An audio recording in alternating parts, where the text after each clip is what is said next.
Hello friend, in this we'll continue the chapter of consignment, which is the part of paper 1, Principles and Practice of Accounting. So far we have done every kind of topic from mainly perspective of the consigner. We had done accounting from the point of view of consigner. We had taken in detail the topics of stock valuation, the topic of commission to be given, but all these topics were mainly from the point of view of consigner, right? Mainly. Obviously, when consigner is involved, consignee is also involved, but I'm using the word mainly from the view of consigner. But now we are going to understand how to do accounting in the books of consignee. This is for the first time when we are seeing the accounting process in the books of consignee in this chapter. Now, obviously, as we remember that in the books of consigner has to make two very important accounts. One is the consignment account, which helps him to get the amount of profit or loss from the consignment contract. And secondly, he has to make a consignee account, with the help of which he gets to know what amounts are to be given to consignee, what are to be taken from consignee, right? In the similar way, in the books of consignee will have to maintain the account of consigner. So the consigner's account is going to be the very important account in the books of consignee. So here is the consigner's account in front of you. And friends, this is very simple account. There is nothing new to tell in this account. This is basically just the reverse. This is the reverse of consignee's account, right?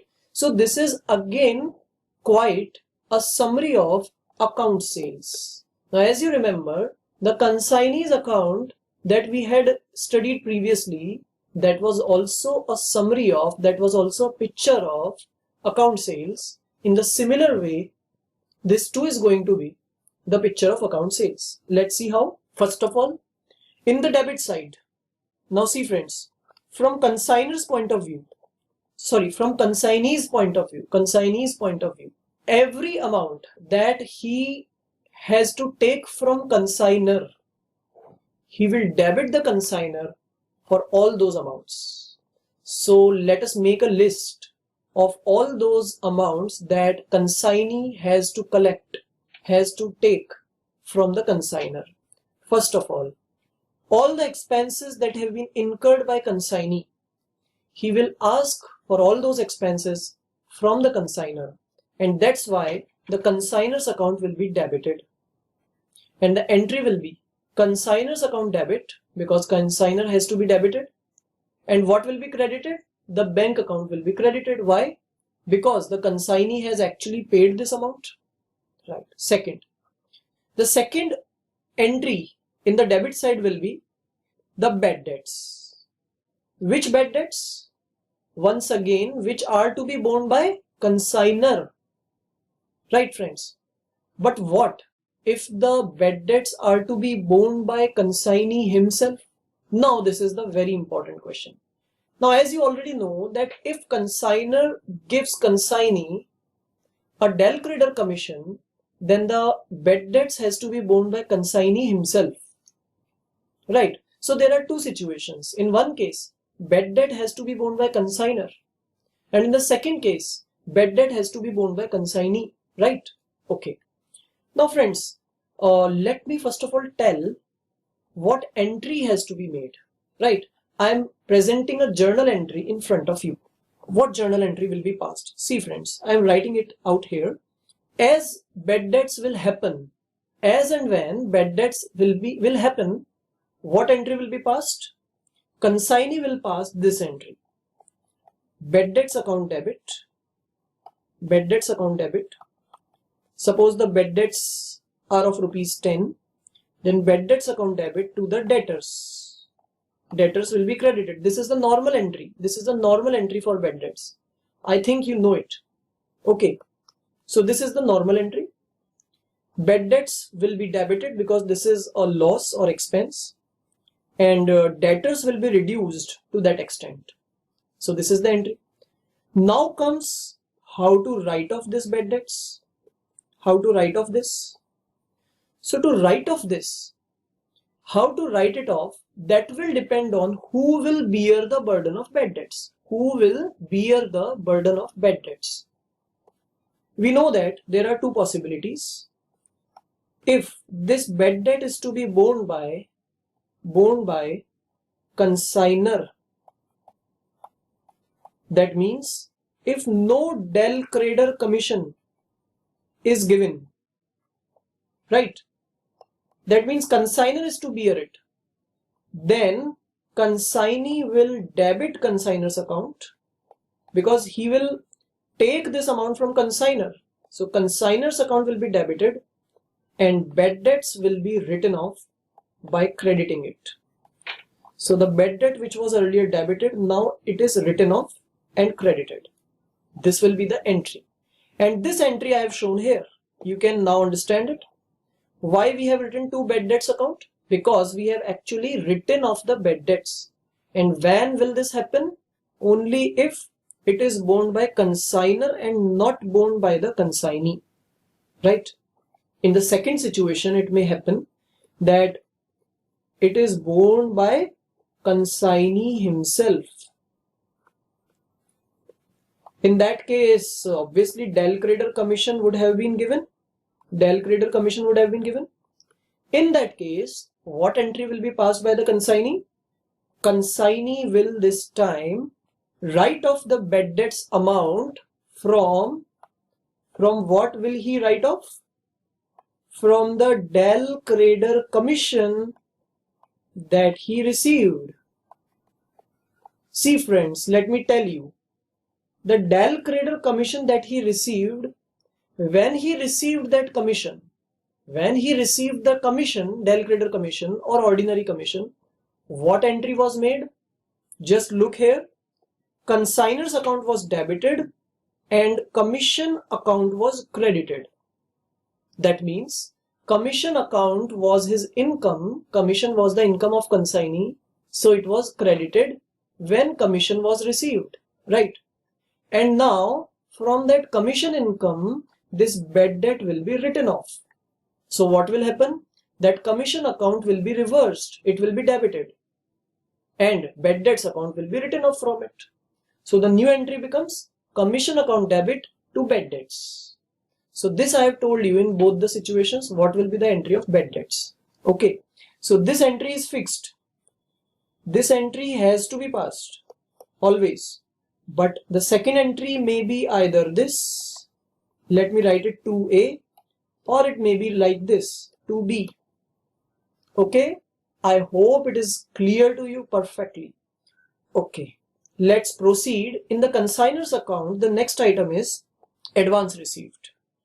So for advance received, he will once again debit the consignor and cash or bank account will be credited, right? Why it is credited? Because he had paid the advance. So the cash account will be credited. Similarly, when he will pay the final amount as settlement, which amount? This ₹50 amount. Then he will again credit his cash or bank balance. And for the sale proceeds of ₹100, the sale that he has affected, what entry will be made? Bank account will be debited. If this is a cash sale, bank account will be debited. If it is a credit sale, then debtor's account will be debited. And who will be credited? Obviously the consignor's account will be credited. Obviously consignor will be made creditor. Okay, so consignor will be made its creditor. So this is the complete consignor's account, and I have told other than consignor's account a few more entries in relation to bad debts. Are they clear to you? Okay, the last topic of this chapter is advance by consignee versus security against consignment. Okay, so let us look at this. Advance by consignee versus security against consignment. These are two different terms. See friends, sometimes consignor takes from consignee an advance amount. That I have already told you. Suppose the consignor is going to give goods to consignee, but before handing over the goods to him, he asks consignee that you have to give me some advance amount. Now suppose he sent some goods, and before sending the goods he had taken an advance amount of rupees, let's say 20, right?